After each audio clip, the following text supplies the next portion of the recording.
Hey guys, Rich here. I don't know if you guys have got kids or not, but I've got 3 kids and they're amazing. And my 2 eldest ones, who are now 6 and 3, they play the game Let's Pretend. So you pretend this and then you pretend that. And it reminds me of when I was a kid and I used to have this little tape cassette that was called Let's Pretend, and you'd push it, you'd press play, and the guy would read this thing about pretend you're an astronaut and you'd close your eyes, you pretend you're other things. And it was amazing. You know, kids are brilliant at this. They pretend they're in this sort of make-believe world. Now, the reason I'm bringing this up for you is because actually pretending, i.e. imagining, manifesting, visualizing, whatever you want to call it, but we're focusing on the word pretend. Okay, so we're going back to the playful element here. Pretending, and how can that help you in your journey to becoming a pro composer? Because one of the really important things for you to do and for everybody to do is focus on what matters and not focus on what doesn't, if that makes sense. Yeah, focus on the stuff that matters, basically. And how does this tie in with pretending? Okay, so I made the mistake of falling into the egotistic world of being a guitarist, right? That wasn't a mistake in itself, being a guitarist. The mistake was thinking that being a guitarist was one of the things I wanted to do. I hadn't quite completely made the connection between playing music and writing music and which one I enjoyed most. You know, I obviously enjoyed playing because I could be a showman and I liked the attention. Yeah, that's why I picked up the guitar, to get chicks, right? So I enjoyed that, but I followed that path in my mind, maybe a little bit too far, because I hadn't pretended.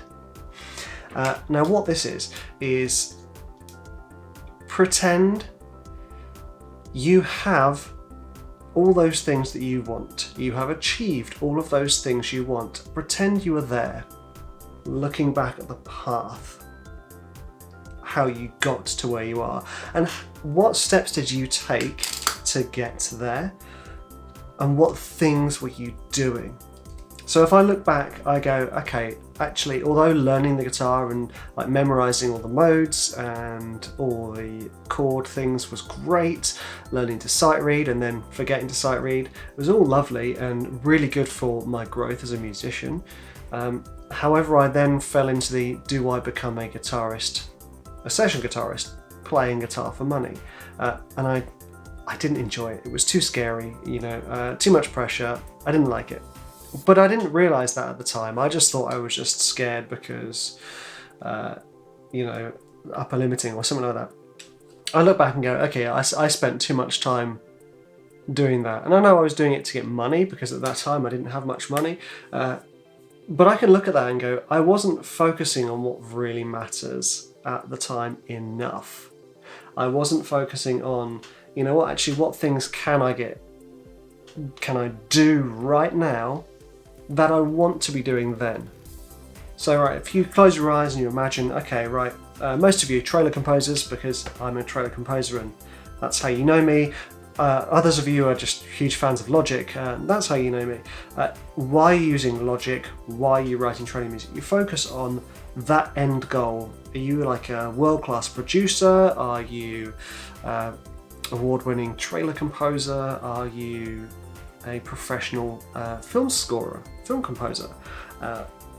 And look back at all the things that you did to get there and all the things that you had to learn to get where you are in the future.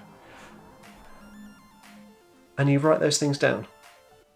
So you're pretending that you have everything you want, you write it down. You pretend that you knew all the things that you needed to know to get there. Write those things down. You pretend that you have achieved all those things you want.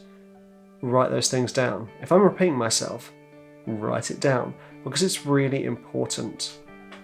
The physical act of writing it down is like an embodiment of your desires to get there.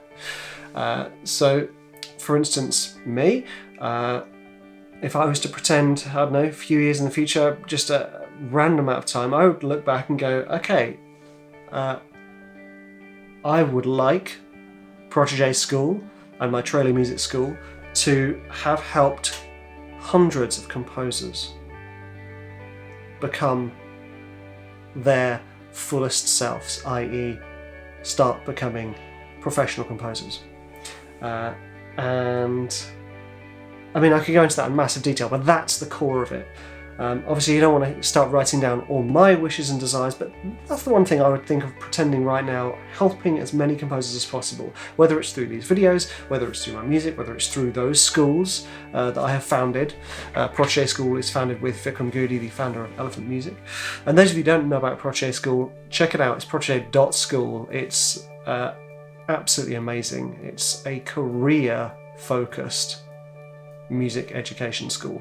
So the education is almost secondary to the fact that we want to get you placements and get you published. Yeah, it's amazing. Very, very exciting. Anyway, I digress. We're focusing on you, right? Pretend you are there, write down all of those things, and now you can do one of two things. Say, for instance, one of the things that you were a professional film composer and you wanted to be orchestrating your own stuff. So maybe you need to start doing some orchestration homework. And then you go step by step, okay?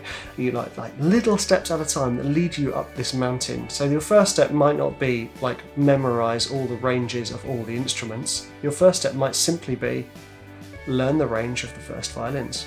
Boom.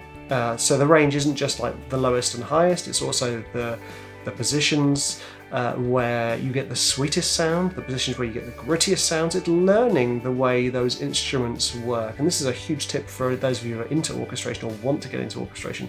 It's really going off track, but I love it. It's about finding the sweet spots for the instruments, basically, and what is playable and what is unplayable. Some people like to push the boundaries, and other people like to stick very firmly in it. Orchestration is one of the things on your list, perhaps, I don't know. You do the same for anything else on your list.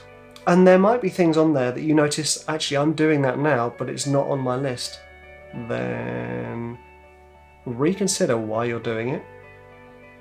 Maybe stop doing it for a while and see what happens. Focus on one of those things to get you where you want to go, okay? So guys, let's pretend you have achieved everything you want and you are where you want to be. How did you do it?